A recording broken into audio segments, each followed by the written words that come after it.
We are live. We are live. Good evening, people. Thank you for coming in this night for our episode on Facts Over Feelings.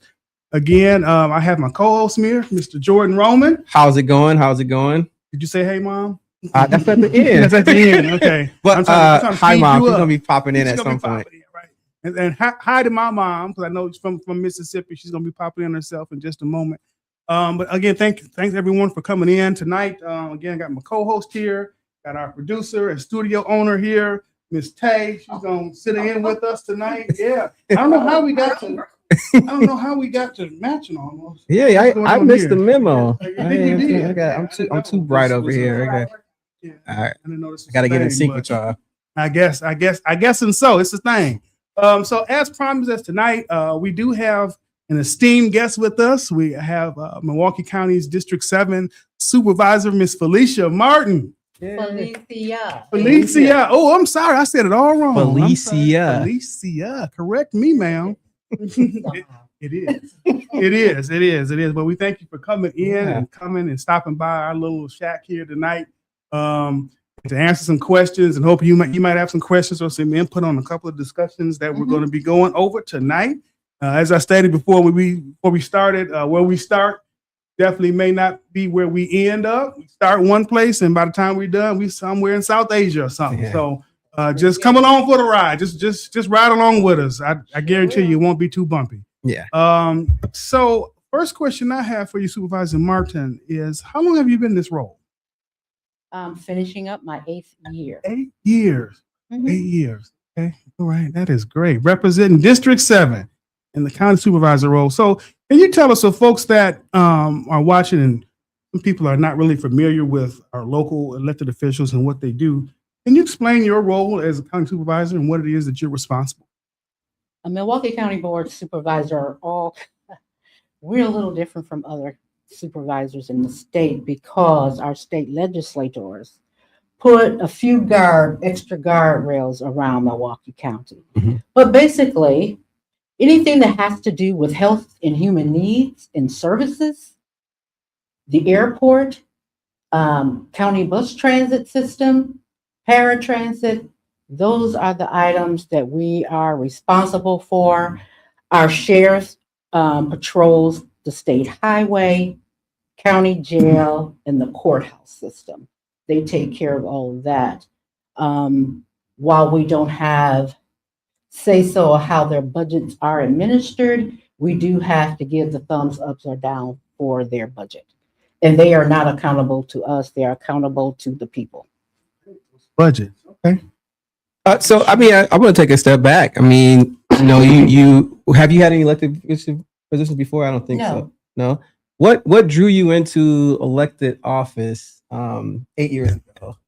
And then why county level versus any other station?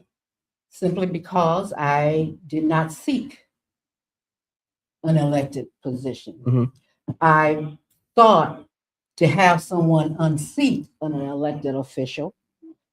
23 years is too long to be in a position. Mm-hmm. And as I was on a national call with volunteers across the U.S. and abroad for Democrats, we were having a discussion about upcoming elections. And we were talking about how effective politicians are here in Milwaukee because we were under the reign of terror. Those are my words, and I take full responsibility for them. Under a Sheriff David Clark. Mm-hmm. Oh yeah, with the big cowboy hat, right, and the mustache. No one appeared to be reining him in on what I saw as atrocities in Black and Brown communities. Mm-hmm. And there were quite a few other things that were not going our way. And of course, we know that 2010 came with the election of Scott Walker, and that just threw a whole nother monkey wrench in the plans. But anywho, I was looking for someone to run for our county board supervisor for this district. I've lived in this district practically my entire life. So I am familiar with who was, who were, and I wanted to know the future of what was going to happen in our district. And as I was complaining about no district meetings, not one newsletter, not a postcard in 23 years, and not answer my phone calls. You want to tick me off? When I call you, don't respond. And that's when I started actively looking for someone to run for the county board supervisor seat. And so folks on the line says, why are you looking for someone when you can do it? No, I run campaigns. I am not the person to be the candidate. And we couldn't find anyone. And I said, I'm not going one more cycle. And finally, my husband and another gentleman told me, you're going to get a clipboard and you're going to run. And I'm kind of mouthy. I said, you crazy, I ain't doing that. And then I thought, and I paused and said within myself, wait a minute. That was Mr. Martin's voice, and he can kind of like take me out. And the other one was the President of the United States. And he can definitely take me out. I said, okay, these are two people who can literally control my life. So I got to gather myself together. And I said, okay, I will run. And I threw my hat in the ring. Hey, so you're saying your husband and the president of these United States was Barack Obama. Mr. Barack Obama. Is the one that convinced you to run. You ain't convinced me. They told me. They probably told you, they say. Yeah. Oh, wow. Okay. So I did.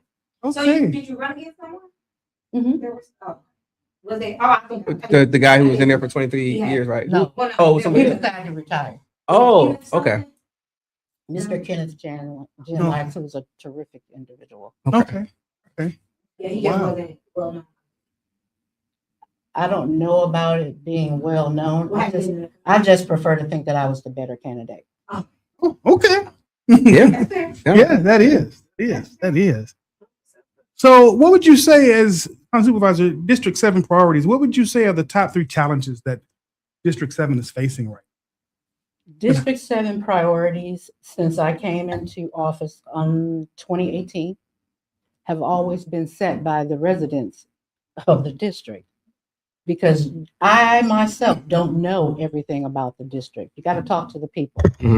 And the people that I speak to, which is on the east, west, north, and south, and central sides of the district, their concerns are behavioral and mental health, public safety, preserving our parks. Those are the things that they talk to me about in senior services. Those are the priorities that they set, and they happen to be my priorities as well. And so I always tell people, I listen to the district, whatever they want to be the priorities, that's what we look at. But we always know on the side, you have to look at housing crisis, eviction crises, and we look at what's happening with our youth out at the Vail Phillips Juvenile Detention Center. So there are 2 tracks, the priorities set for the district, by the district, and those other things that are never raised on their radar. Even when I bring it up, I still have to have my eye on that and my pulse, my finger on the pulse of that. Okay. So I have a question. So to ensure that you keep a good report with the constituents, some residents feel disconnected from local leadership. What specific steps have you taken to be visible and accessible? Well, prior to responding to that question, let me ask you, who are these folks? Where do they get their information? And what do they see their responsibility in seeking that connection with either their older person, their county board supervisor, their state rep, or their state senator? Because one thing I will not allow people to do is abdicate their self-responsibility. When I was 15 years old, you know what I did? I got on the phone And I called Alderman McGee. When I was call Fred Gordon, call the state legislature, Congresswoman Gwen Moore, when she was on our state legislature, because I understand they're not going to be able to reach everybody, but they can most certainly return phone calls to everybody. Okay. So did you come from a political family? No, I do not. Okay. So how did you know? Just for people that are new, right? We have new voters. Oh, let's level set something. I'm straight, no chaser. Okay. Right. That's cool. Just when you know. Yeah. Straight, no chaser. Absolutely. In school, they taught us that. I went to John Marshall High School. Okay, Marsh House. Oh, I actually Marsh played House. football there. I went to Madison. I'm a Marshall Eagle. Yeah. And we learned that in high school. Actually, it started in junior high. I went to Jackie Robinson Middle School right here across the way. And we had instructors who actually, and let me explain how we were a little bit different at Jackie Robinson.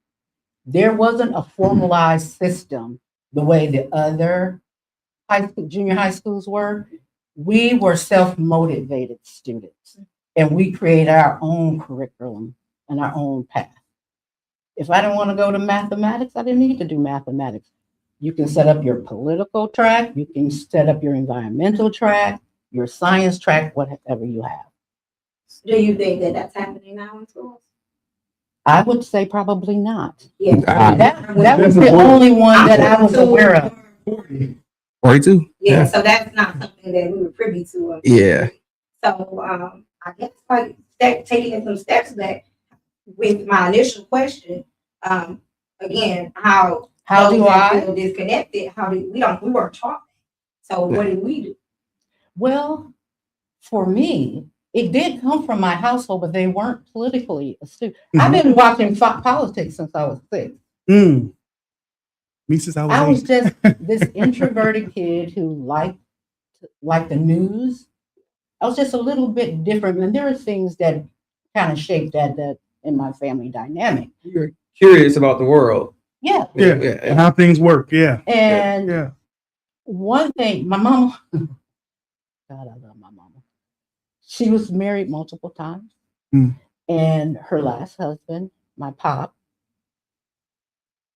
he was kind of like an egghead kind of dude. He was a welder at A.L. Smith. But when it came to Black history, Black studies, and politics, he was always watching the news. And everybody in my family at that time were Republicans.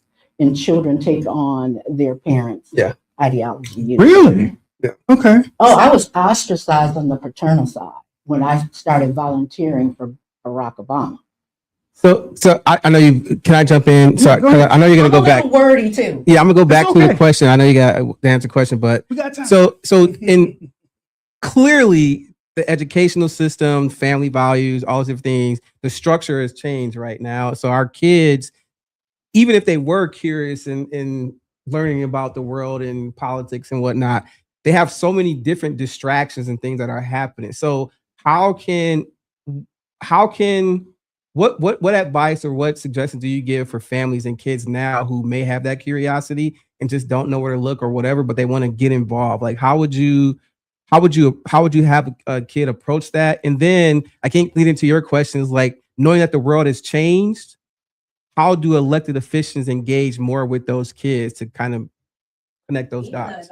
And adults, because the adults are, Let's start with the question she asked. How do I engage? I knock doors year round, not just during election season. That was one of my pet peeves. Newsletters. You have to go and sign up for those newsletters. On the radio, I try to get on various folks' radio programs and make sure that my voice is lifted up, and I'm informing people and letting them know how you contact my office. How do you get on a notification list? You have to sign up to get notifications from your alderperson, your county supervisor, so that you'll be alerted. Oh, we're having a meeting here. So like you this said, day and time. I didn't know that. Yes, you have to go onto the website And that's why I keep saying self-responsibility. Mhm. For me, it's never an excuse. I don't know you. That's not an excuse. What steps did you take Mhm. to find out? Mhm. Oh, you're talking about kids in high school? You mean to tell me there's not one counselor, not one teacher? I used to go into my guidance counselor office and sit there and ask all kind of questions. And he would call my parents, can you tell her to stop asking? And it's only one question I always ask, why? Mm. They'll explain something and they'll say, why? Mhm. I need to know the why.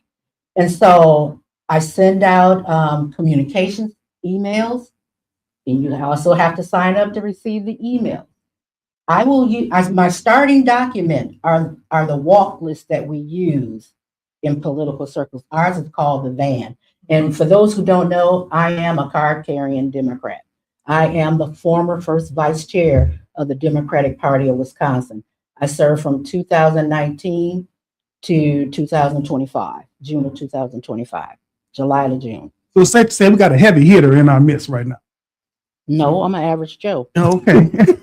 Yeah. And I work hard. I do not come from money. I do not come from a political family. I don't come from a highly educated family. I come from a family that understands hard work, break your back. That's how you get what you want. Getting into this political space, I did not go through any door. I made my door. Meaning, I was looking for a president, and I'm gonna bring it all home. I'm gonna land it. Oh yeah. I was looking for a political candidate to support for president coming into the 2008 presidential cycle. My husband, Mr. Martin, and I call him Mr. Martin. I don't know why. Just do. He saw me listening to John McCain and someone else. He says, "What are you doing?" So I'm preparing to vote for 2028. Now, mind you, this is like 26, 27, late 26, 2006, early 2007. Mhm. And I'm watching video. I'm looking at PBS and I'm looking at all these things, trying to figure out who are going to be the top Republicans, top Democrats, Green Party, because I have voted Green Party before, and the independents that are running. And I'm looking at their records and what they've accomplished. Okay.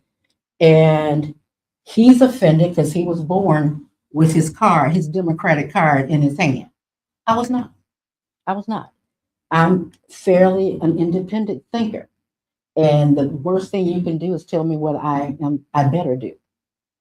That didn't work with my parents either. That's why I got many spankings, many whoopings, many privileges taken away. But when they realized, put her bookcase on rollers and roll it out, that straightened that attitude up real fast. And so he says, I don't know why you're looking at all of those people. I said, because I'm a Republican. I mean, what do you mean? He goes, I did not know that. He said, had I known that, I wouldn't have asked you to marry me. I said, how could you not know But yeah, that? how could you not The know? fights that we've had, the Right. vigorous debates that we've had. Our first date, we really got to it. Y'all talk politics on the first date? Yeah, Oh wow. why not? Look, I'm with you. I'll get into a political conversation, religion. That's how you I'll know do all I kinds mean, of stuff. Yeah. right? On the first Honestly, date. yeah. And so he says, Yeah. I already know who you're going to vote for. I said, no, you don't. You don't tell me who to vote for. When have you done that? And so he tells me about this guy, Barack Obama. I said, you just want to vote for him because he's black. I said, I need to know that they have something going on more than Yeah. just being black. Mhm. He has family in Illinois. I have family in Illinois. So, of course, I get on the phone. This guy served as y'all state senator. Who is he? What has he done? Tell me some things. And they did. And so I started researching what kind of legislation he supported while he was state senator. And then he says, I have something, because this went on for like a month. He finally says, I'm sick of this girl and her trying to figure out things. What are you? I said, I'm a researcher. That's what I do. So he tells me, I have something for you to watch. And he showed me that speech from the 2004. Oh, The convention speech, yes. Yeah. I sat there and I was literally like ugly cry, ugly cry. And I said, oh my gosh. He says, what's wrong with you? I said, that's going to be our next president of the United States. He says, no, he hasn't even declared yet, Lisa. I said, you don't understand. That's going to be the next president of the United States. And from that moment, I started creating flyers and all kinds of things. I sent a note to him, a letter to him. I want you to run. I know you're thinking about it, but you are what we need for this time in our life. And my take on it is that letter caused him to say, I'm a run. I know you're going to take credit for that. You can say what you want to say. I'm saying that letter tipped it. We're going to give you that. So, I know I still want it. go ahead. Sorry. And so the answer is, I take it upon myself to make sure that I'm knocking on doors, leaving information with people so that they, in turn, now, mind you, there's over 54,000 households in this district. Can I get to 57,000 households, or 54,000 households in this district, including businesses? Absolutely not. But I don't just hire people to knock doors for me. I get out and I knock my own doors. That's why these pants that fit several months ago don't fit anymore, because I do the work. Yeah, I'm not discrediting your work. No, I'm just talking to you. I live in District 7. I've been living for 10 years. I don't know how long. 6 now. 6. And my question to you would be, why don't you know who I am? If you vote in every cycle and my name is there, it never dawned on you. Your name is the only. So there's no one contesting you, and I'm a Democrat. I'm a true Democrat. So I don't look to figure out, no, what am I doing there? I don't look to go against you. Why would I do that? What am I looking to check? No, nobody's. No, I'm saying you don't, even if there's no one running against someone, you don't go check. Oh, I Google. No, I don't need to do that. And I felt like, hey, I live here. I get newsletters. Well, let me just say this, because I'm just ready to check. So you said your original reason for getting in is because you went 23 years without a newsletter. We never received one newsletter. Yeah, so I'm telling you that I am now you, and you are now that 23-year-old. No. Because when I got in the office, the first thing I did was open up his folder. You know what I found? What'd you find? A birthday flyer. No, and an application for National Black elected officials. I looked for newsletters because I wanted to be proven wrong, that I was grossly misinformed. Well, maybe you have them, and I'm not sure I get it. I want to be proven wrong. It's a huge district. I'm telling you, in my area, no one knows. And I'm not speaking for everyone, but I'm saying the majority of my area, we don't. And again, I'm going to ask you, why don't you know? Well, I personally feel, and you can feel away about this, that would be your job. Get my vote. Yeah. No, it's both of our jobs. This, again, I told you, I push back. Self-accountability. You have a responsibility to yourself and to your family, to your faith, to your community, to find out what the heck is going on. And if I haven't come to your district, your side of the district, you know what you're supposed to do. Go to Milwaukee County, WI.gov. Look for County Board Supervisor Felesia Martin. There's a phone number there. And there's an email. Oh, you know I'm willing to quit now. You need to come out, call that number, email. I need you to come and talk to me or talk to me and my friends. And guess what I'll do? Just like I just did on 47th Street. I will come to you so that you'll know who I am and we make that connection. Because again, I'm not able to reach 54,000 households. Yeah, you can't. And anyone's doable. I'm asking you to do that, but no, you should ask me to do that. No, I'm asking you to come to everybody. That's not even. You should ask me that. I'm asking you to provide us with newsletters and ways to reach you. That's why I'm asking. I do. What ways do you do that? I don't see that. Me and you have had conversations, and I guess I would say I proved you wrong. So there were you didn't prove. There were no town hall meetings. There were no meetings. Oh yes, there were. Yes, there were. I just told you, Milwaukee County, WI.gov. Have you gone there? Have you gone to my page? I promise. Last Michelle was here. I said we'll come to you. Yeah. Those were my exact words. We'll come to you. You didn't come to us at Washington Park. You didn't come I to me emailed and, you to ask you, what did you have coming up? I said, I would love to. oh, I'm in the midst of a You told me campaign. you told me you just I am in the midst of running for election.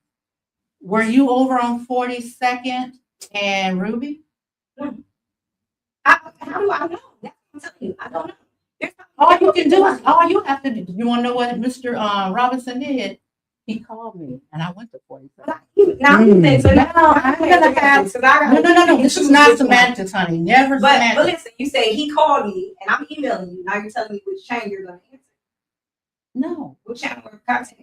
That's You can email me, you can call me, you can tell me right now, we can set something up. But I will be having a meet and greet at the Sherman Perk Coffee House. I want to say either Wednesday or Thursday next week. Yeah. Okay. So I think this. So I have, no, No, go, I'm no one is stopping. gonna Yeah. call me out Yeah. on something that I know that I've done and I have receipts. No, for. I asked you in February, where will you be? I'll come to you because you said you couldn't make it to the forum. I told you that I will be having meet and greets, right? You did say that, and I haven't released those dates yet because I was doing the meet and greets that people have invited me into. Yeah. That's the other thing for me. This is part of your education, right? That's the other thing that many of us do. Mhm. We will piggyback on other events. Like there was a Sherman Park housing resort, right? This past Saturday. Where was Felesia? She was at that event, meeting and talking to constituents right there. No, you're trying to catch me up to something that I'm not. And I'm just letting you know, this chick right here, she comes to the people. I will put my stuff out. It will be on. So from the jump, from the very beginning of this, when I first heard your name, I heard your name, you know, based on the whole Stacey Smiper situation. That's when I initially heard your name. I did not cast a vote for anyone. I didn't show support for anyone, and I still don't. So I find that very disturbing. I'm sorry. why not? Because voting is crucial. Oh, yes. I wanted to make sure that I heard from you both before I decided who I was going to vote for. Oh, I'm not talking about that. I'm talking about, you said you've been in this district for 10 years and you know me. Yeah. I find that very disturbing. I need to do better at getting people into spaces where we can commune and have conversations. Right. But I find it disturbing that I was here. I haven't been in office for 10 years. And I will never be a 20-year incumbent. Never. I will not be a 15, 16-year incumbent. Yeah. Never. Yeah. Never. I remember running into you at a donut shop not too long ago, and you were saying you were getting up to run again, or you were thinking about it at the time. But you said to me, I wish there were younger people in the race or out there who are ready to lead and step up so that you wouldn't have to anymore. Right? Right. Right. So she wasn't saying she was going to run, but I think that point is I always look for young people to support. Yeah. If you go to your older persons down at the Common Council, many of them will tell you, yes, she supported us. Yes, she supported me. Are you talking to the younger generation? Yeah, Okay. they will tell you that. Our mayor, our county exec, chairwoman, our state representatives, our state senators, not just from Milwaukee, but around this entire state, and not just in the state of Wisconsin, nationally. I've seen the work that you've done. I researched you, of course, so we can have the conversation. Yeah. And I do think you do an amazing job. You're great at what you do. As far as the county supervisor piece, my role, you know, I need to make sure that I'm voting in the best interest of my family and business. Exactly, and that's why we're here at this moment. But so again, I'm not trying to discredit anything you've done. So I hope you're not saying. I'm saying as a you say what you want to say. I know I have receipts. I know what I've done. I know who I am. But I'm always going to challenge people because I find it disturbing when someone will say, well, I didn't even know you. I don't know everybody either. Well, you should be offended by it. Oh, I'm not offended by it. I said it disturbs me because then we're not doing a good enough job of helping people to understand how do we connect in these spaces. And that's the issue. That's the point. And myself knocking on doors this past election cycle, a lot of folks in my neighborhood didn't even know that we had a county supervisor. Folks Right. They don't know. people just don't Well, know. You want to know just why they don't know? Because they're busy. Mhm. Their Yeah. lives Mhm. are busy, Mhm. and they're trying to make a way Mhm. with what little that they have. Yeah. So this is where and this is we connected And the we dot. all Oh, get yeah. to Yeah. choose who we support, Right. and Mhm. that's fine. Mhm. But when people start to say, "We haven't seen this from you, we haven't seen that from you," then you also need to say to yourself, "Well, I've heard that she's this and that. Then what made her not do something?" Mhm. In 2024, no one did much of any town hall because of the threats. Threats from like Like- Y'all okay. supposed to be politically astute. Oh yeah, I know. what threat like threats from like the you know what I'm talking about, the MAGAs and the crazies. Yeah. And, okay. I Oh, just yeah. just want And There wasn't a lot of that clarify. going on. And Yeah. It wasn't a lot of that. I mean, still, it's ongoing. It ain't stopped. It's and it's ongoing. still going on. Yeah. So we have to move Yeah. a little bit Yeah. differently. Yeah. And that's why I say it's incumbent upon each individual Mhm. to keep their minds focused and keep their eye focused on the people that is on their radar to see what they are doing. The only disagreement I have with that, because I agree with you, it should be both ways. Mm-hmm. The only disagreement I have as someone who jumping into this political world now is that I've seen that more people don't know, not just you, don't know elected positions, elected officials. We're tapped in because we follow it, to your point, but it's not 90%, but a lot of damn people don't follow it on the day-to-day stuff At all. So Because they're busy. because they're busy. So right. So that to me is like, I feel it's incumbent on me now as someone who's running for an elected office to make sure that I am pushing versus pulling. Is that right? Right. So I'm being visible. I'm going out. I'm front faces. I'm making sure that I'm meeting these youth and families where they are so that they can see me, so that I can convince them to vote for me Yes. versus Yes. waiting for them to look me up. Because the reality is, because people are busy and are struggling to survive, they're not taking the time, or they're distracted, and they're not going to do the work to do it, which is part of the issue Yes. anyway in politics. And that Yeah. comes to your point of us having to make certain that we're communicating, and we have to find those multiple venues and avenues of communicating and making certain that that information is out there.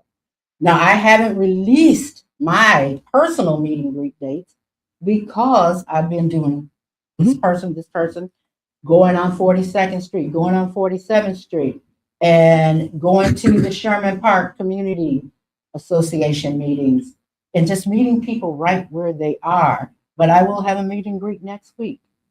But I've been in meet and greets, not my own campaign meet and greets, but I've been there with other people. But mine will be next week. And I don't know if you guys saw the one that I had. This is March. I had one in February and I had one in January. Okay, and then again, for these meet and greets, so folks can kind of know, in order to get notified of these things, they have to register with your office, and your office will send out that That's information. for the Milwaukee County For the meet county. and greet. Okay, but for your Now, own personal. But for my campaign, Yeah. you should be looking at my Facebook page. Okay, that was a question. Do you have like Yeah. social media platforms and stuff like that? I do. Okay. Now ask me, do I use them? Right. That's right. Effectively. I want to say, 'cause I don't want to leave here not saying. You talked about there being younger people in these positions, only because richer people. I'm not old. I'm not that old, much younger than you are. But when you get into these positions, you get old. Oh yeah. I'm saying, like, being able to reach people effectively, right? You want to use the same sources that they're using, the platforms. If you're out of touch with that, not saying just you, when you're out of touch with that, how do you reach the new? I'm not out of touch. I just made a choice. Oh, So okay, what's so you the choice? no, she said she has to pay, But she correct? doesn't. But you don't Yeah, but use she it. said she made a choice. So, but your information is out I there. If don't somebody use it wants to go see it. effectively. Gotcha. Okay. So Okay. if someone wants to go on Facebook, where would they go to find your information? You from Milwaukee. Martin from Milwaukee. Okay. You heard that, folks? You want to find some information out on the web, on those folks' internet? But your team has to make sure. What team? Oh, just you. So you would have. She's said that she doesn't, it's not her choice to use. Martin for what again? Milwaukee. Martin for Milwaukee. So I Gotcha. got something on there. So, If you go there and look at so Martin I from want to. Milwaukee? Can we go back to? So I want to elaborate on the choice thing. Before we move Yeah. forward. Yes. When I was at the Wisconsin Black State legislators, what do they call it? They're doing this round robin around the Caucus? state. No, they had a legislative session. down yeah. in Yeah, I know what you're talking about. Wisconsin, Okay. Mhm. and there were some folks there, and I'm saying this, hear my heart when I say this, young people who want to fill in this space. Be respectful. There are people who paved the way Oh yes. and opened doors Mhm. and set the table for you. Yeah. Now we know when you go and the table is set, it may not be what you want, but you got to be invited in sometimes. And if nobody has invited you in, you have to find I found my own way. I found my way by working. Mhm. I did not, in that legislative session, 2 people. I wish the elders, the ancestors could have been there so they could go up there and check them real hard because they were so disrespectful. Why do you think that is, though? Not to make Jordan is not making that an excuse. I'm just asking the question. You're going to be the one to get the pinch, though. Right. Because you brought it up. I don't care the why in this instance or how it got to that position. Somebody bled literally. Absolutely. Oh, yes. Somebody bled literally for you to have that opportunity to say that stuff. But within yourself, you know, you don't tell old people to sit down. There comes what I just said. Like sit down, like what do you mean? Like, You need to sit down. no, what context was it? Like, I'm telling you, in this context we're talking. So someone told you to sit down. They didn't tell me to sit down. I'm not old, so they ain't talking. When I get old, I'm not gonna. Yeah, right. Just season. They told them you all need to sit down and let somebody else go first. I had never told my elders who just spoke, and they told you how they set the table and opened the door for you, and you said you need to sit down. I have never. That's disrespectful. well, I don't know what. Again, That's disrespectful for you to tell your elders to sit down. It's time for you to, and then they say it's time for you to get out of the way. Yeah. How are they in the way when they're the ones who fought the fight? But what if it's over? What if it's time to hand it And to who tells them that? When do you tell? So you say, I'm not going to do this for 15 You years, want? 16 years. I forgot to tell you the part. When I went and talked to my county supervisor and asked him, so do you take interns in your office? Because I am interested potentially in finding someone. I didn't say it was me because at that point it wasn't me. Of running someone, finding someone who can take over after you. Oh, I'm going to retire in 2018. Yeah, I'm ready. I was out looking for somebody to take that seat in 2018. Do you think? So I was respectful enough to go and talk to my elder, ask them specifically what their plan was. Is that the norm, or is that? I don't care about what the. I don't care about what the. I think you get it. No. But I think that is again the disconnect. We're looking at, and this is Jordan again, generationally, right? Obviously, you have to respect your elders. I'm Gen X. Okay, right? I'm Gen X. I'm not a boomer. I'm X. But the bridge. All the learnings that we get into education, these kids aren't learning these lessons. Their parents aren't teaching them that respect factor. For the most part, that breaks my heart. It does. But the reality is, it happens, right? And these kids don't know. These children, kids, these young adults, the disrespect that comes that you're talking about. I've seen it, but at the same time, I feel like, I feel like the leadership, the elder leadership, the experienced leadership has done a bad job, not just in politics, but in business around creating pipelines I agree people with who, you 100%. right. So I think we need, that is where we need to come around and say, And how to right size. how do we right size that when you have people so that they're not disrespectful and they do. Because we see, because what we I see went on and knocked on a lot of those folks' doors Mhm. and asked them to teach me. Mhm. Do you think they say yes? They said no. But what They said no. hold on a second. But They what said no to me. But what happens is we see, like, for instance, I was listening to I listened to Urban View. Mhm. Just an example. They was talking about James Clyburn. Yeah, I think love he was, James what, Clyburn. 84. 84. Everyone, people were saying, well, and the guy called in from his district and said, hey, we know that he's getting up there. What is there set up so that, because one thing they said you don't want to do is die in office. Yep. Okay, so you're 83. What do you have set up now for the next James Clyburn? Right. Because you don't want to die in office. And who's the pipeline? What is the pipeline? And then someone did say, well, how about, you contacting the office and looking to see if he has an internship, in which later came out during the show, James Clyburn does have an internship. He absolutely does. Yeah. For people. And the guy on the line said, you know what? He said, as soon as we're done, I'm getting ready to call and get myself set up, because we do need to do that. But a lot of times people don't see that. They only just see, the 84-year-old still sticking around in leadership. Right. And his mind is sharp. Mm-hmm. He's Oh yeah. still intact. Oh yeah. And he still knows how to whip. Yeah. Oh yeah. Okay. So did Joe Biden. So I think right. that's the crux of it, though. Like, younger generation sees that, right? And that's not to disparage him, because I'm a Clyburn fan, but I'm also a Bakari Sellers fan. I think that Bakari Sellers, if you hear me, would be great at that role, right? So, like, so seeing, right? I'm not saying, I'm just Jordan saying as a Bakari fan, but my issue is, and I get the politics because he's in line to be the whip or the majority, whatever it is, when it comes up, and you want to have experienced people there, but when we see the world changing as fast as it is, when we see how the world is changing, it's getting smaller and more centralized, and then the rest of the world is progressing more, and it seems like America is regressing backwards. And I look at it because our leadership is getting older and older and older. When you have a bench of people who are ready to step in and lead, and who I would say have been respectful and have been working and doing those things, like how do you answer that question? Simple. Okay. And I want to know, because I'm making sure that I'm respectful to everybody. Oh, yeah. When I wanted to get engaged and involved with certain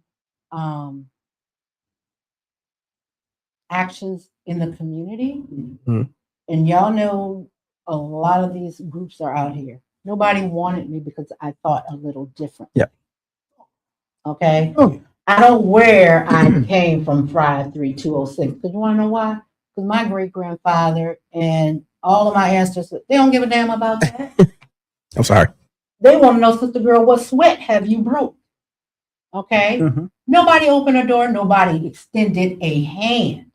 Nobody gave me any advice. The way I got engaged into community is through my church. And I've been doing that since I was 9 years old, going into nursing homes with my mom, because she saw youth with senior power and how we engage with them and how that ramped them up and how they ramped us up. When it came time for me to really enter this space in Milwaukee proper, I said, okay, I tried that, going to those folks who were the point people.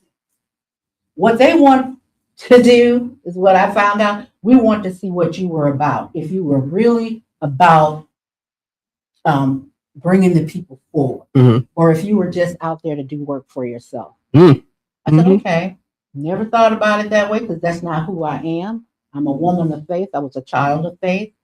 And I've always served in some kind of capacity in my church and in my convention. And that's how I rose through the ranks and became the director of the Minnesota-Wisconsin Southern Baptist Convention. And I, between those two states, Minnesota and Wisconsin, went around both of these states and established youth programs through various churches, Black, white, Hmong, Asian, you name it. I was there, Hispanic, setting it up. And a lot of those groups are still here today. Right. Ephesians Missionary Baptist Church was one of the ones that I established, their youth program. And so I always had to blaze my own trail. I've never had someone say, come on, let me take you under the wing. I mean, never. Never have they done that. And when it came to the political space, I told you, I did my homework. 2007, I started running off my little flyers, getting ready for Barack Obama. And Mr. Martin and I got in that little van we had, and we was hitting every single side of town. Yeah. And when Barack Obama announced that he was going to run for president, I knew the work that I had done caused that to happen. You can't tell me it didn't. And I just started volunteering for his campaign. Yeah. I never worked for them, meaning I never got a paycheck. Because if I wanted to walk away, I could. Yeah. When everything I've ever done in community, in church, has always been voluntary, because I can always walk away on my own terms without doing any harm. But when I walk away, I try to find a replacement. Even when I left my paying job, tried to find my replacement, and it didn't work. She quit after 6 months. Oh, wow. They told me I was out of my effing mind. And then they had to bring in 5 people to do my job. Oh, wow. Because that's how hard I work. Mm-hmm. And that's how I got into the political space, because I worked hard. I put in my 60 hours on my job, put 40 hours. 60. Yeah. And I put 40 hours in volunteering for the Barack Obama campaign in 2008. So when it came time to run for re-election, they called me and asked if I wanted to be a national co-chair because of the work ethic and my integrity. And to your point about the gentleman that's running against me, I met with him in August, and I told him to his face that I was running. And I said, you're welcome to run, but run on your own. What you're going to do, don't mention me. I never mention anybody's name. I don't talk about your work. Are we talking about this? If that's the gentleman that's running against me, Yes. Yes. Okay. don't talk about me. Talk about your platform, what you want to do. And when Jerry ran against me, he was trying to force me to run for alderperson, though. And then he just finally said, I'm not going to do this because you do good work. So I'm just not going to run. And when the other gentleman came to run against me, he did the exact same thing. He wanted me to knock somebody else off. I said, you got the problem, you go knock him off. Leave me alone. I'm doing the work that I know I need to do, because there's work to be done for juvenile justice. And there's no such thing as juvenile justice. It's just us in the system. We got to do some reform there. And I'm doing that work. Before we move from that, because you brought Stacey up, how we were on the same place. So Stacey came here last week, and he spoke on you challenging his last name in January. I did not challenge Stacey's last name. There was somebody else that challenged Stacey's name. I was going to, because I was confused, because I didn't know. I didn't challenge his last name. I challenged his name, because it was like, wait a minute.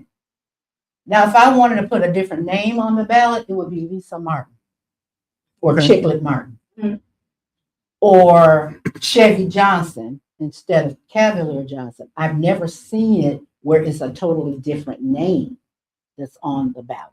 Because as an incumbent, when you're getting challenged, you get to see who's challenging you, correct? Exactly. You get to get that information. Yeah. Okay. Yeah. So, and you weren't, because the paperwork we saw last week, the paperwork that he showed. Oh, yes. Regardless, my Yeah. question is this. What does that have to do with your platform and what you're going to do for the 7th district? Because you got to remember, I'm the incumbent, right? But I'm also the resident, your potential constituent. So I need to know what you're going to do to get my vote. Like when Mr. Genlack and I ran against each other, we met. That be Ken? Kenneth? Yeah. We didn't meet beforehand, but we ran into each other at the Citizen Action Office.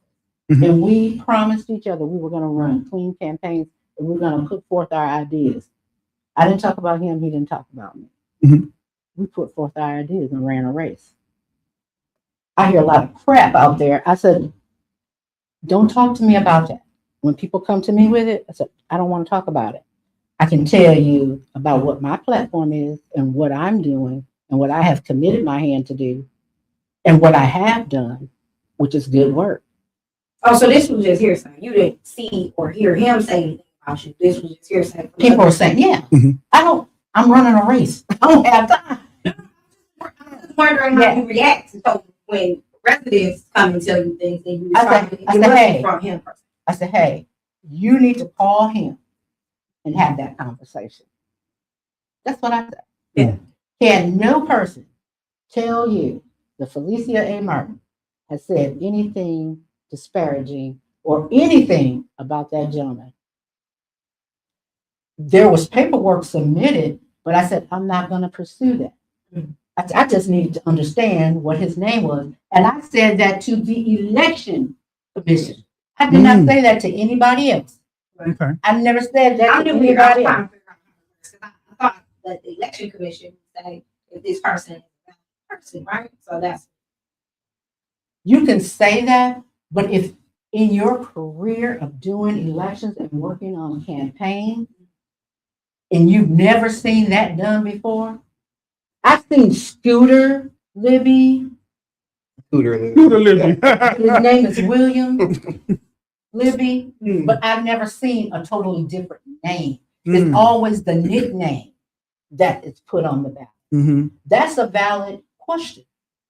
All you have to, all the person have to do is explain it. But when other people come to me and talk to me about it, you need to go and have that conversation with him. Does that make sense? Yeah. They say hear from the horse's mouth. I'm not a messy person. I'm not a messy person. Yeah. When it came out, it was you need to explain it. You need to clear the air, whatever it is. But you need to be responsible for make sure you clear out whatever the issue is. Correct. Because nobody knew what the issue was until it came up. Is when you come and want to represent me, I need to know that you understand the job. Yes. I need for you to understand what your authority and your power is and what the parameters are. And I need you to understand and explain to us how you intend to get it done. Like people want you to do. I'll give a perfect example. This is going to be one of the key things in this race that I hear on the door. Why isn't McGovern Park open? Senior Center Park. That has been a talking point. Yes. It's simple. OSHA said you can't have it open. There's black mold. There's mold in the walls. There's mold in the chairs. Do you know what that causes if you let people go in there? People will have upper respiratory issues. And if you already have COPD, emphysema, asthma, it's just going to exacerbate that. And that would be just wretched on the county's part if we were to open the doors. And it's not going to be cleaned up by bleach or what did one lady say? Oh, you just mix this with this. I'm thinking to myself, you have to have some vinegar. Chemistry class, and like now you're trying to mix a bomb. No, you have to have a whole company to come in. Is there a reason why we're Flooding? No. Is there a reason why prior to any of that the upkeep of it wasn't like a scheduled thing? Ask that about 500 facilities plus in Milwaukee County. There was a county exec named Scott Walker. And the phrase, see, my hair is standing up on my arm just thinking about the phrase, deferred maintenance. They did not maintain any of our buildings, any of our facilities. And so we have like $1 billion worth of work to be done. We have over 150 parks. And many of those parks have some type of structure on that park, be it a pavilion or what have you. And they need to have millions of dollars worth of work done. And that's a county supervisor issue to address, or is that? Yes, but it's not just the supervisor. Right. There are whole departments that have to address that, and your county exec and we all have to work together. Right. And people think it's simple, and it's very complex. And it's difficult when you don't, like this, oh, there's this reported $42 million surplus. Well, you can take that $42 million, go to Kosciuszko Community Center, and it's not enough. Mm-hmm.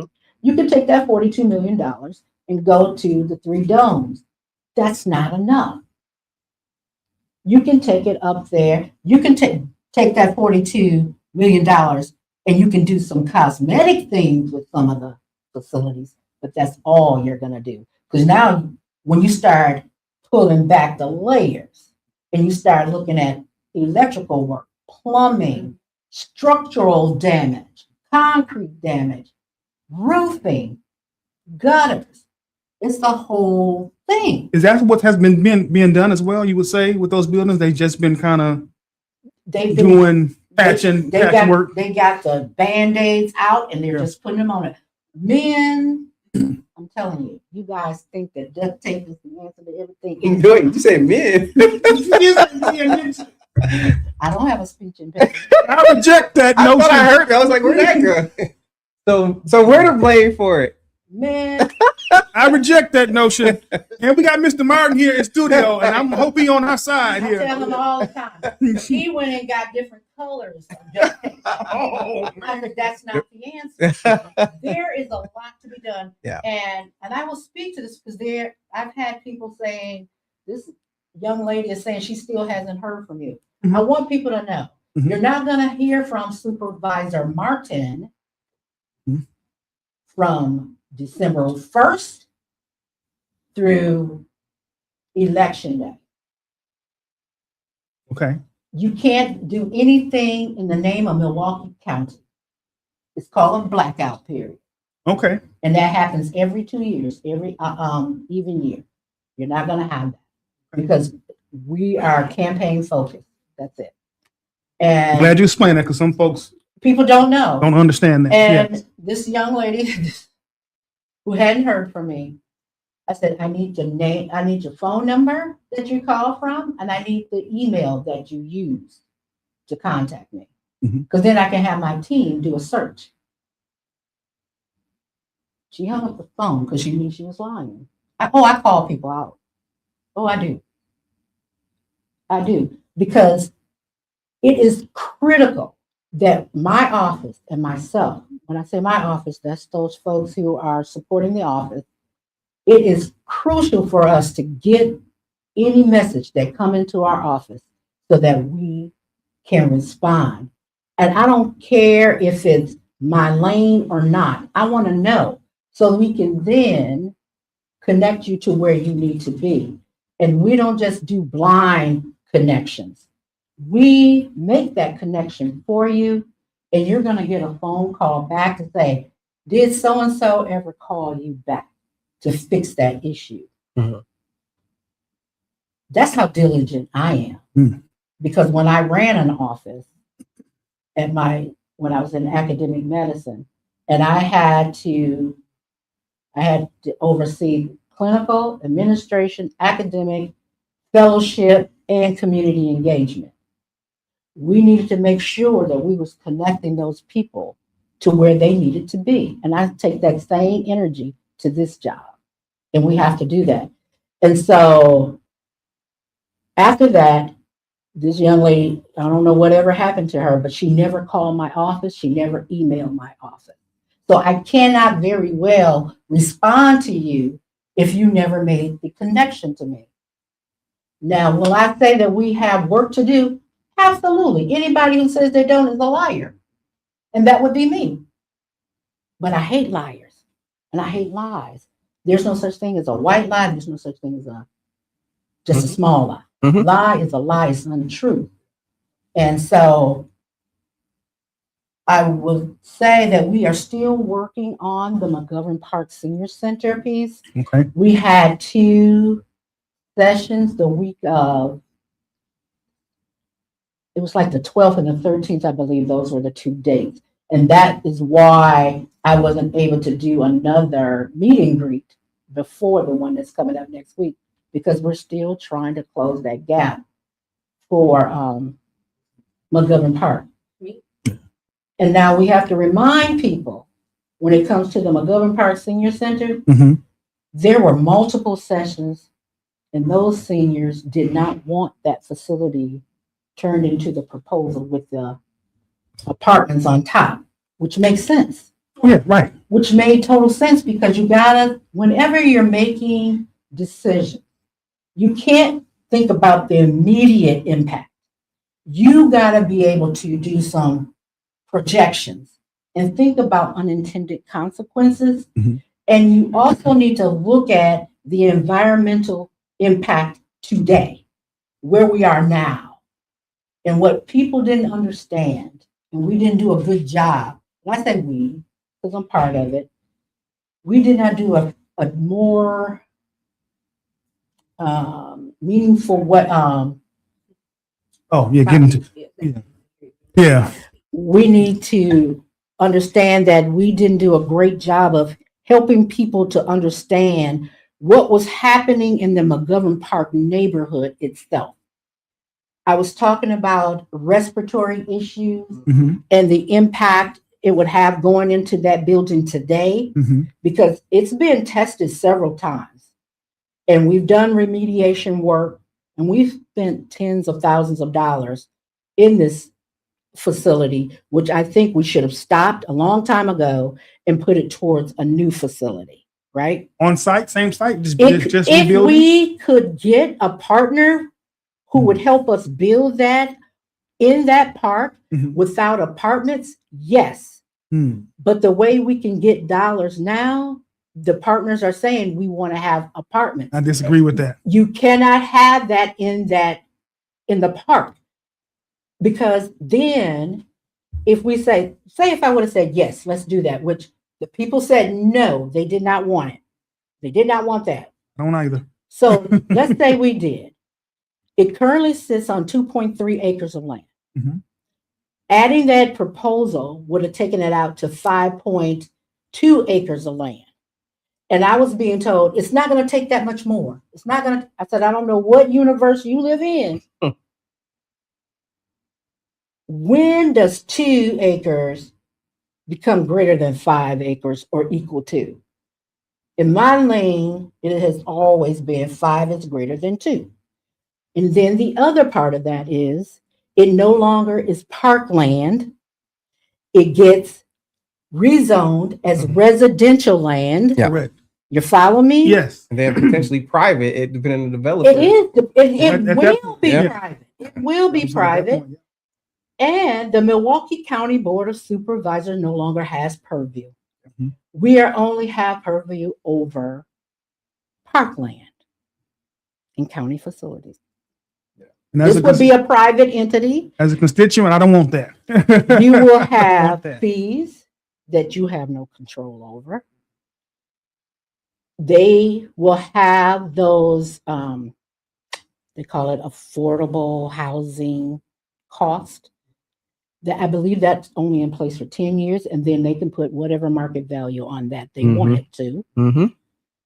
True. And if you read the contract, the lease, the 99-year lease for, we were going to make so much money, $1 per year for 99 years. That's what we're going to get. You have this beautiful facility that is no longer county. It's a private entity, and that's a whole different ball of wax. Now you have increased lighting, increased traffic. And I don't know if you've ever been down Custard. That street is horrible. Oh, yes. Yes. Now put a residential, additional residence there on that corner. Now that's increased traffic. And it was going to be a senior facility, 55 and up. Yet we know that there are 55-year-olds who have young children. You cannot discriminate and say no children. And one of our seasoned adults told us in a meeting, and you're not going to tell me my grandbabies can't come stay with me. And she's absolutely correct. It's her house, her apartment. She can let them come in. And I don't know about y'all, but I know what my cousin Junior do. Okay? Oh yeah, we know. And when TT go there and cousin Junior and his friends are And outside, Uncle Junior and Uncle I everybody know else. what's going to happen. Uh-huh. And the neighbors have to deal with that. Mm-hmm. So you got to think about that environmental impact. Then you think about the biodiverse ecosystem that's already there. We already have a problem with various species that are in that housed in that park. How many people have seen coyotes running around? Now there have a sighting of a whole pack out at one of the parks in Mequon. Mm. Oh, Yeah, when you see 4, that's a pack. Mm-hmm. Well, why is that? Simply because we've disrupted their environment and they have nowhere else to go. And so that's what would happen there at McGovern. I used to watch birds. I haven't seen a Cooper hawk or a red-tailed hawk there in ages. In ages. That's sad because that's why you have an increase of rodents. It's a snowball effect. So you have to think, I'm 60 feet looking down. Y'all down here on the 10,000 feet. And all you're thinking, I want, gimme. That's like mama giving you all the candy and ice cream you want. And when you get sick and start throwing up, you want to know, why didn't you stop me? No, you told me to give it to me, so I did. So I have a question because you mentioned domes. I know the Mitchell, you were part of voting yes for the Mitchell Park Dome. So they were awarded 30 Is million. someone asking you these questions or are you asking me? No, these I'm questions? Okay. So they were awarded 30 million, and then there were private And private 100 million, so 130 total. So 30 million from preservation societies so and federal grants. So the 30 million that were awarded, do you believe that that could have helped in other districts, that not districts, but your district, of course, as well as others that are underserving? Do you think it could have helped in other ways? Mental health. First of all, okay, you said mental health. I love when people bring up mental health. That's a mandated service. They have their own board. So county supervisors have nothing. All we do is thumbs up, thumbs down.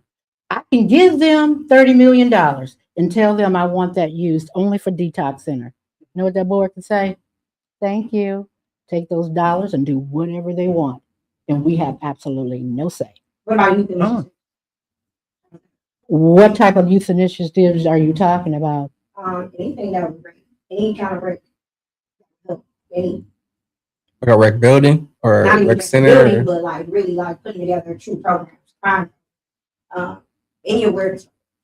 All of those things are done through our Health and Human Services Department. Okay. And we always fund what we can for them. There's a difference than using county dollars, taxpayer dollars, than what we're doing at the domes. There is a preservation society attached to those dollars and other things. Yes, we could have taken that $30 million and split it out amongst a lot of things and made a first step, but was it a significant impact? No.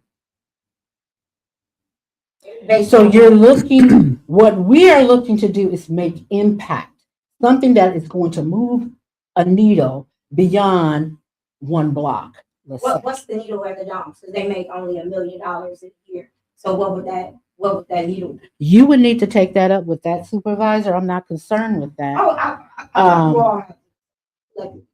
We do have to collectively vote, but they've been working on that for decades. And if we set aside $30 million for them, and I'm willing to take the hit for that. But I have an affinity for the domes. There are species that are there that have been here for a long time. And I want to make sure that they're protected. I didn't care about the edifice itself. I was concerned about what those 3 edifices contain. I'm an environmentalist. I'm a conservationist. I don't want any overdevelopment of any green spaces. Milwaukee is so densely populated. People need green spaces for mental wellness, for physical wellness. And I'm not willing to compromise on that too far. I will give you a little, but when I see a Milwaukee Mall, the old Sears building that sits there on Fond du Lac and North Avenue, and it's been empty for 40 plus years. Yeah. 40 plus years. You're not going to say, I'm going to take this green space and build something, and that edifice has been sitting there empty. You do something with that first. Take care of all of these eyesores from I-94 all the way up Fond du Lac, when there are buildings on both sides of the streets that have been empty for 10 plus years. Why would we overbuild? Why would we take precious green space and build that out? That's called a locust mentality. A locust mentality. Have you seen the movie Independence Day? Oh, yes. The aliens? Yeah. Do you remember My after favorite. the alien wrapped his tentacles around the president's neck? Yeah. And they got him off. He says, I know what they want now. Okay. They're going from planet to planet and depleting all of the resources and moving on. Like locusts. It's a locust mentality, and that's what developers have. Hmm. And I don't care what anybody says. I will stand 10 toes down on it. Okay. Not in my district when I can see boarded up home, boarded up home, boarded up home, freestanding edifice that's been empty for decades, or it's just a revolving door of different small enterprises. That's what I call moving the needle one block. I'm looking for something that's going to be transformative and that's going to meet the community's needs So let me ask you, in a significant way. let me ask you this question. I guess I would. Real And that's quick. okay. Just a quick, I want to know about you saying that it would make small impact. What do you mean by that? You saying it wasn't enough? Wasn't enough to your liking? Because they're not even there 5 years. Okay, I'll use the example of there used to be a Kohl's department store and a Kohl's food store on Hampton in Appleton, I believe it is. There have been multiple businesses in and out of there, and in between, it has stood empty 5 to 8 years. Small impact. It's not anything that's sustainable. So I need it to be sustainable to stabilize a community. I guess I heard you talking about business. I'm talking about people, the impact of people. So in the schools, Don't businesses impact people? They do. I just don't understand how you're saying the DOMs on an environmental level, and I don't. People are out here dying. People are killing people. Don't they need a place to go for peace? They don't go there. And stress? Oh yeah, they do. Oh yeah. They Maybe your people don't. Many can't afford. Many can't afford. I'm talking about people that are actually struggling right now. Actually, 1 in 4. That's why our parks have to be free. Free. That's why our parks must remain free. But most of the parks that are in these areas that I'm speaking of are high poverty areas, and those parks don't even have green grass. But in District 7, they do. No, that's District 7. No. Every park in this, you might be talking about a city park. I'm talking about a county park. Oh, baby. County parks, we got it. We got it. It's green spaces. And I make certain that I know. I grew up in that area. Sherman Park, Deneen Park. Who am I missing? Center Street Park. I know Cooper's Park. Nash. It's what? Well, no, it's not. You haven't seen that surface lot. I just got money to address that issue. Because it was a dog park too. No. There's no dog park at Cooper Park. No. Where's Cooper Park? Over on 84th and Chambers. Yeah, my daughter. 81st and Chamber. Okay. Yeah. There's a surface lot. There used to be a basketball court. And there were issues with people being on that court. Oh yeah. So they asked for the NSL. basketball hoops to be removed. Mhm. And park system, they removed it. Somebody had the brilliant idea, well, let's use this surface as a parking lot. Foot traffic does not equal car traffic. That surface was not built for a 3-ton truck. It was built for foot traffic. So they have these craters. Mm. I call them kiddie pools. Because when they fill up with water, I literally saw a duck paddling on one of these surfaces. That's dangerous. And it's the polling location. Mhm. I've seen people trip. The day I saw a young toddler, about 3 years old, holding this big bouncy ball in front of him, trip. Thank God he had that thing with him, because that was a traumatic brain injury, probably. Mhm. And so that had been neglected, deferred maintenance, and it was finally drawn into District 7 after the redistricting maps, Mhm. and it came into play to District 7 in 22. And so it took from 22 of my negotiating with our capital improvement folks and the county executive to get dollars to start to address that issue. It's 2026, and we're just now going to start planning and designing. So you got to understand, just say if I would have voted yes, and we would have passed the McGovern Park Senior Center, you still would be in the same spot today, simply because no one anticipated the hand of God, August 2025. And then when you can sustain and withstand the hand of God, let me know, because then you're a bad person and we need to align. Oh, yeah. That was my first flood in my life, and I definitely wish there were more resources at that time. I didn't know my Likewise. supervisor position or what your role was during that time. Yeah. I did reach out to the alderman several times. I even created emails for numerous people in my neighborhood to say he only responded back to me. Unfortunately, I wish we would have. This is actually Tori got that Phoenix is in bug. District 7. No, it's not. It's not in District 7. The Sherman Phoenix is not in District 7. What is it? It's in, what is the chairwoman's District 3? No. You talking about for Alderman or?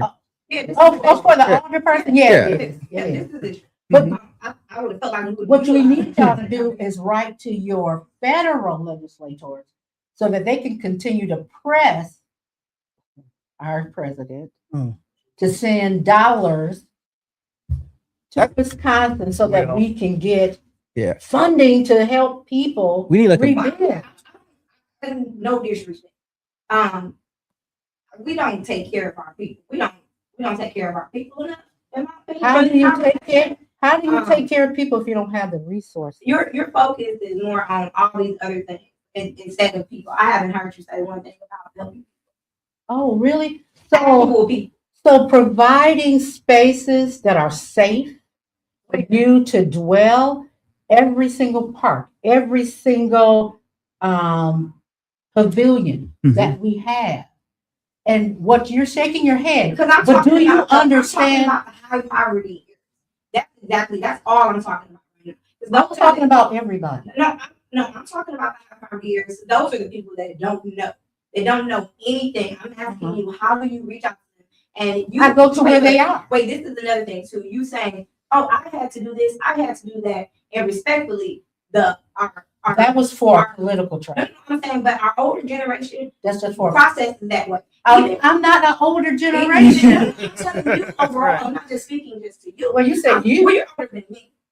Yeah. So I'm saying that even me trying to set up the community forum, I'm going to do this. I'm going to respectfully disagree with you about my not caring for poor people, because I am. I respectfully disagree with you that I don't take into consideration underserved areas, because I do.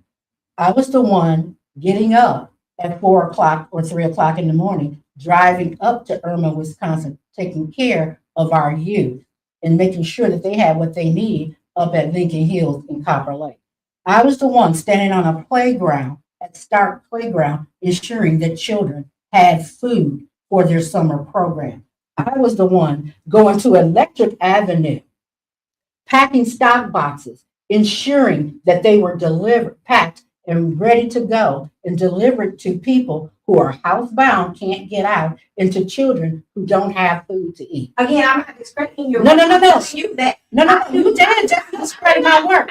And so I'm going to push back. For me, you haven't said anything in regards to initiatives. Did you ask me? I did. I asked you several times. I didn't hear you then. I did. You specifically told me that it wasn't enough impact. You weren't going to be able to make enough impact. And we don't. What do you see people doing that's making a huge or a sustainable I'm impact? telling you, Nobody is doing that. Even if I can say 2 children, I want to Credible Messengers. I support that program. I'm a ride or die for Credible Messengers. I am a ride or die for any program. And you can check my voting record on that. You can check my voting record on that. I take care of our youth. I'm the one who's out there at the detention center spending time with them. I'm the one going into churches. I'm the one going into churches. Before we get to the detention center, what can we do proactive? What did I tell you? I have been a person who's been out there working with youth. Maybe you'll listen back to this. I will. And you will understand what I'm saying. Because I'm not here, I'm not trying to fight. I'm not.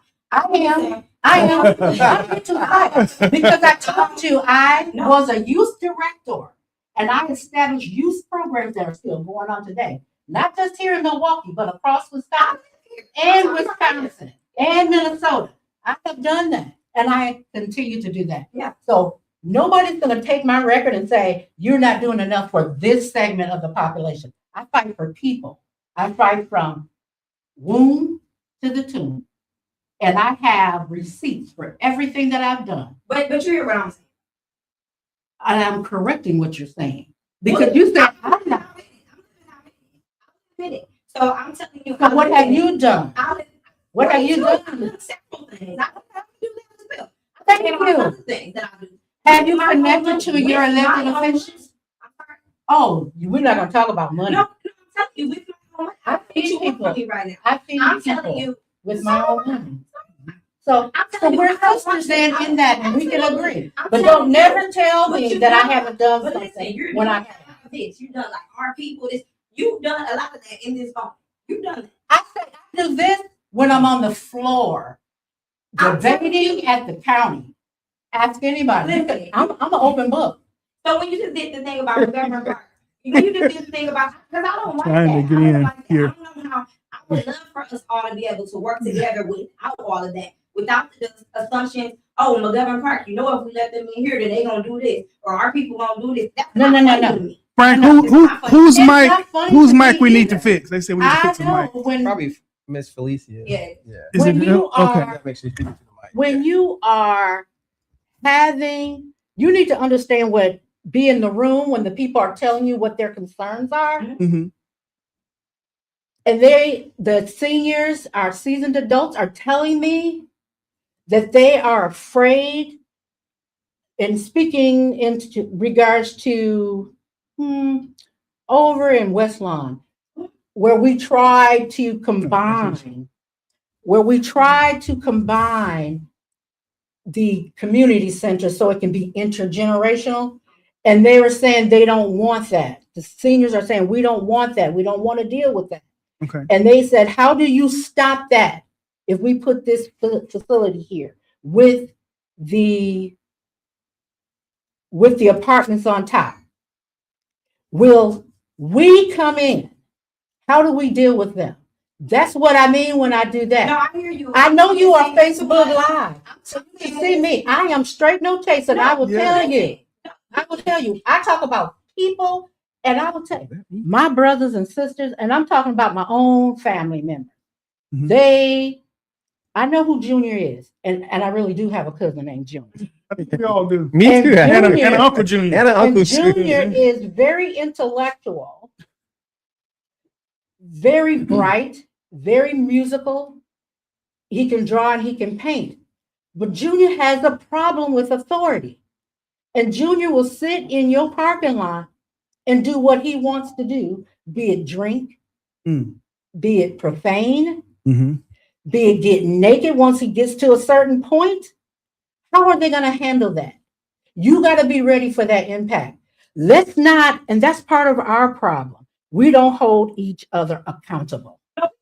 We have to hold each other accountable. And I feel like we don't. That's not an insult. That's a fact. Do we give up on those people? Too? No. You haven't given them anything to look forward to.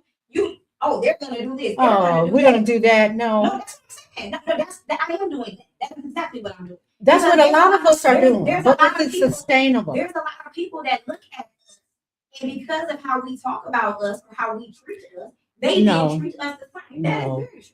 It still it is incumbent upon us to be honest about who we are and hold each other accountable. And I do this in every room I go into. But to hear Every room. for people on one I already know I don't have your vote. I understand that. But what you're not gonna do to me is tell me that I'm not delivering services, because I am. It's not my name. My name is not on it. But Department of Health and Human Services name is on it. And we are delivering those services through whatever program it is. So you think you know, but you don't. No, I want to know. You think you know, but you don't. And I don't want to be aggression and all these things when I'm asking. Oh, we're passionate. I can see your passion. Yeah, You're not aggressive. I'm not being aggressive. I'm being passionate about what the work we do. And there is about $43 million or more that is put into nonprofits every single year in Milwaukee proper. Every single nonprofit should be working their way out of phase one. I have never seen a plan where any nonprofit that works with our young people, that goes from phase one to a phase two to a phase three, where that child now has graduated out of that program and you've handed him off or her off to a skilled trade, to a technical school, or to a college. I have never seen that. And if it exists, someone please call me and let me know. I don't want to call out any agency names, but you need to start from phase one and go all the way and graduate those children out and hand them off to another program. There are millions of dollars that comes into our community and no one is being held accountable, and we don't speak about it. And when I speak about it, I am accused of being disrespectful or putting them down or whatever words you just used to describe that. Because you said I did this. I do this all the time. Yes. I was looking for more. What are we doing for the people? I'm doing a lot for the people. I told you what I'm doing for the people. So I didn't tell you about Credible Messengers programming that we fund. We have. You got to fight for everything. If you're not fighting, you ain't doing nothing. If you're not fighting, you're not doing anything. Right. And so I think that is the point, is that there needs to be a better education information around the intersections of all the different levels of government. What you all are talking about is not within the realm for a Milwaukee County Board Supervisor to do. My job, or it's a combination of all of the different levels, right? Like, that's what I mean. Like, you work with the aldermen and the Department of Services and all the state levels. My job is to work with our departments and with community organizations. They come and give us ideas. Right. Our departments say, we want to take on this, we want to take on this. County Board of Supervisors, we need this much money to do X, Y, and Z. We debate that, we tease it out, ask them questions, ask for clarity. Can you bring us back this? And then we'll either vote yes or no. Look at my voting record and then tell me you didn't do anything for people. That's not what I said. You did say that. You said you haven't done anything. You haven't heard me say that. So how does that you haven't done versus I haven't heard you tell me what you've done? It's you looking for my vote. I need to ask you those questions. You absolutely do. So I'm asking you, and me asking you, that doesn't equate to I feel like you haven't done anything. I've said several times, I'm not here to just. So you want to know what I've done? Okay. Not in that tone. I mean, we can go. Hold on, that's going to be my tone. Because we got some people. We got questions. We got some comments here. I want to get to them real quick. So Krisha had asked, what is the responsibility of a county supervisor? We kind of covered that when we kind of led on with that question. So folks will know, because a lot of folks don't. We have funding for your social services, for our senior programming, senior feeding program. We make sure the Hunger Task Force and Feed America have monies for their market match program so that they can have nutritious meals. We make sure that, and here's one thing, one tangible. When MCTS cut bus routes, I, along with my colleagues for District 7, I made certain that Hopkins bus line stayed open. And the Hampton line stayed open. I made certain that happened. So that's what I do for people. I speak in terms of services. You have to then translate that into people. So I'll tell you what I've voted and supported. Then you translate that into how that helps people. Just to be certain. I want you to understand. I am for people. I come from. People look at me and they say, I like all those hats and those shoes you wear. But I'm poor. I'm a working poor. Because I'm always going to bake a cake to make some money to buy my shoes and to buy my hat. And people buy me hats and shoes. Someone in the comments said that you have amendment power. That's your biggest weapon. And voting records is mostly tied to something, is mostly not tied to something for the district specifically. Amendment powers, we do that as a committee and budgets during the budget season. And if my constituents were to contact me and say, I want X, Y, and Z, I will then try to get X, Y, and Z.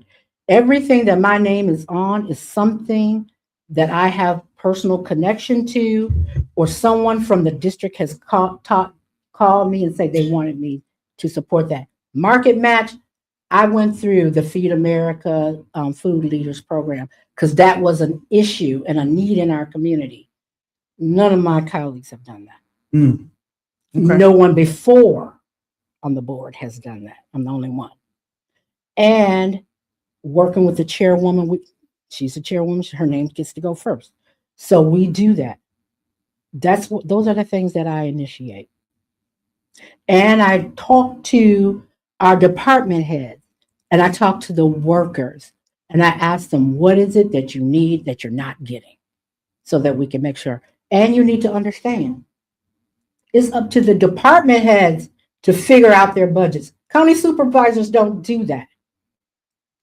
Our state legislature decided to take all of that away from the county board of supervisors. They all report to the executive, and the executive and his team, they put forth the budget, and then we do the amendments. And that's what we do, and that's what I've done. And I can talk to someone about it.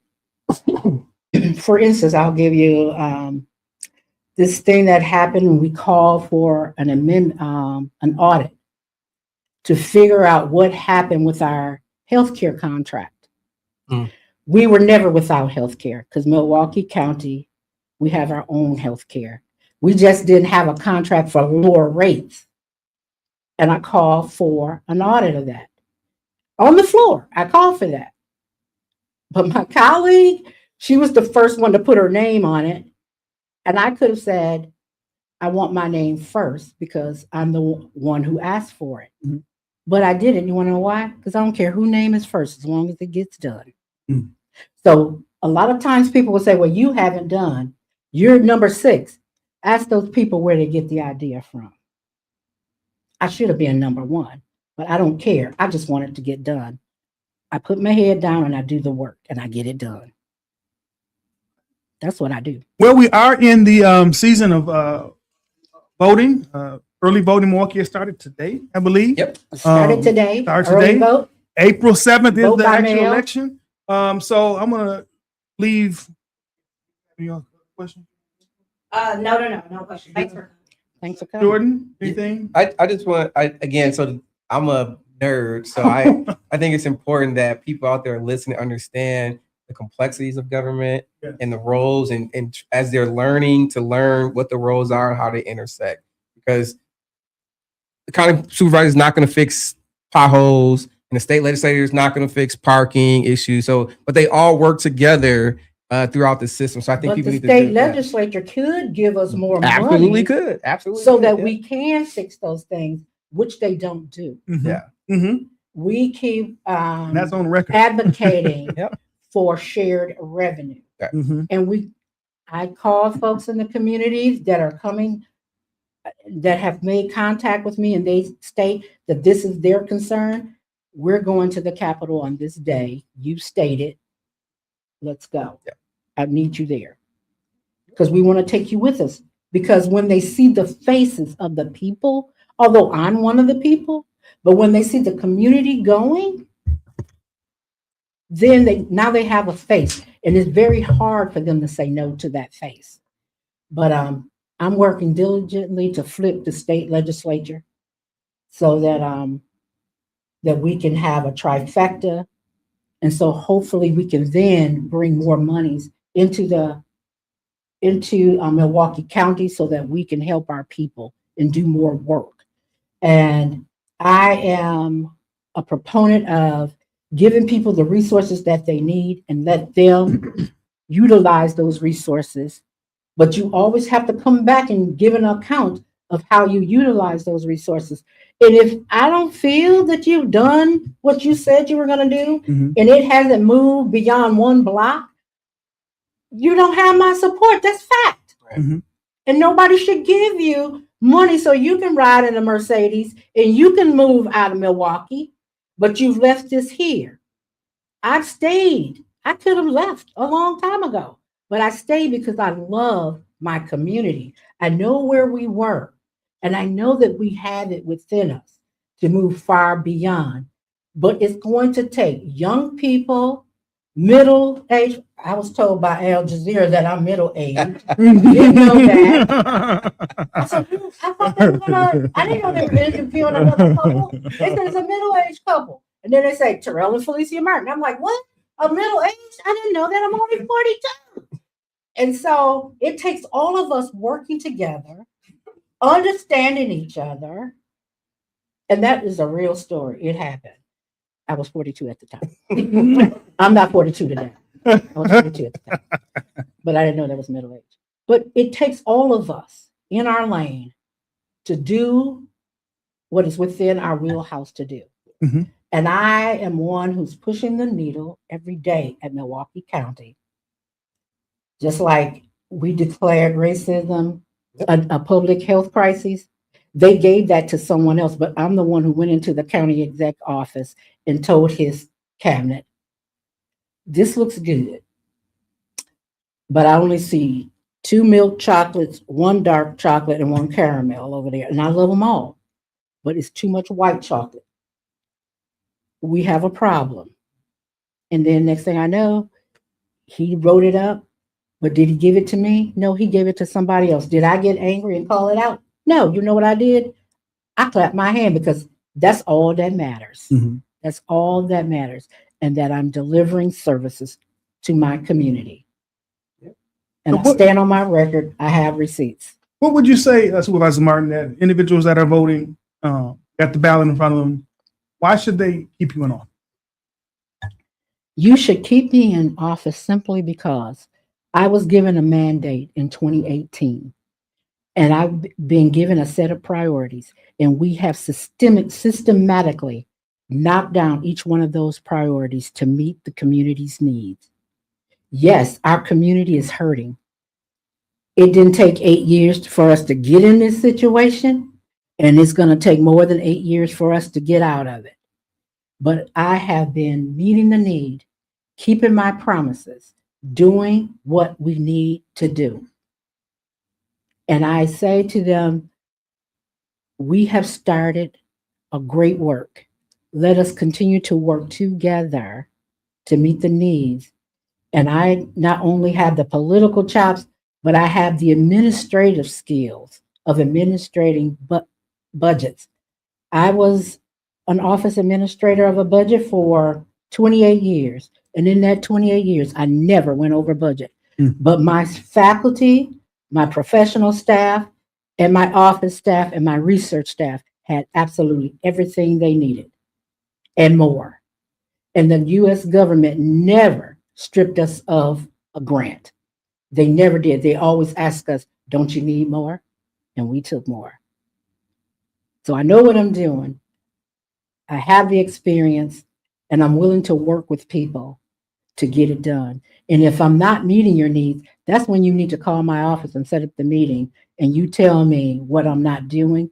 And then let's find out together how we get it done. Or if it's within our wheelhouse to get it done. And if it's not, let's connect to the people who can get it done, like Congresswoman Moore. I've taken people to her and say, hey, they need this. And they got it done. Where can we find information about your campaign? Folks want to know. MartinForMilwaukee.com. MartinForMilwaukee.com. Or you can call 414-745-9185. 414-745-9185.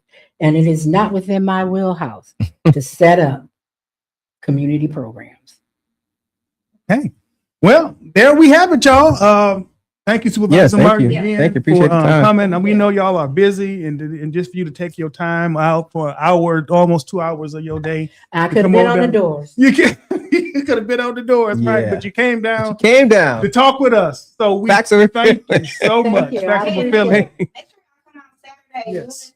For the community forum, Westwood District 7. Yes. If I can swing by, I will. You gonna swing? Yes, swing on by. Swing on by. If We'd I love to can, have you. because I have 3 events that's been on my calendar for months. Gotcha. And I'd let you know that I wasn't able to come. Yeah. And it wasn't that political thing. Oh, I'm just not going to go because I'm not engaged with them. No, Felesia Ann really has a lot of hats that she has to wear. I have state, national, and local. So my calendar was booked. I'm sorry. No worries. Oh, yeah. Spider will be in the building the entire time. We'll ask him questions as well because it's a community forum. So it wasn't just about the candidates. It just so happened to be a local election. So we want to make sure. I just want people to, when they speak, Mhm. and they speak with their full chest, but it's inaccurate about me, I have to check the record. Oh, I have yeah. to set the record straight. Nothing wrong with that. That's why. That's why we call it. That's why we call it facts over feelings. That's why we call facts over feelings. Right. Yes. Yes. So I don't do yo, youth programming. So, No, hey. I don't do youth programming. Okay. No county supervisor does I youth programming. still don't even know what a county supervisor does. Oh. So I'm turning. Clearly, Yeah, go ahead. Yeah, that go was ahead. clearly defined I today. think anyone that's watching knows they're still asking in the comments. So they're not. couple people Okay. that, but that was they was late to the show. So they need to get some We get some information. information. And Right. get Yeah. engaged. Get Go engaged. ahead and Google. But thank y'all. Please come out. Don't forget Saturday, 12 to 3 here at Sherman Phoenix. Next week, Tuesday. We don't have a confirmed guest yet. Still working on that. For Tuesday? Yeah. Next week We do? Tuesday. Who's We Tuesday? got we have It's Tuesday? Representative Yeah. Francesca Hong. It's Tuesday? Yeah, the I thought she was 31st. coming. No, 31st. She's coming. Okay, I'm So sorry. we have our governor series, Francesca Hong, coming March on next 31st. week. I'm We have sorry, yeah. y'all. Yeah. So, They start Tune running. in. Oh, shook up. So yeah. Next week, Tuesday. Please come and join us. We got our gubernatorial candidate coming on next week. And I hear she's up in the polls for some odd reason they were saying. I'm like, she's getting popular. Yeah, Always. Yeah, she's I'm getting more like, popular. Okay, that's interesting. The question is, can she sustain? Can you sustain it? Yeah. All right. Can you turn poll numbers into Right. Votes. 'Cause that's what matters. Right. Votes. Well, we'll ask her all those questions next week. We definitely will. Yeah. All right. Hey, y'all have a good night. We'll see y'all on Saturday. Hi, Mom.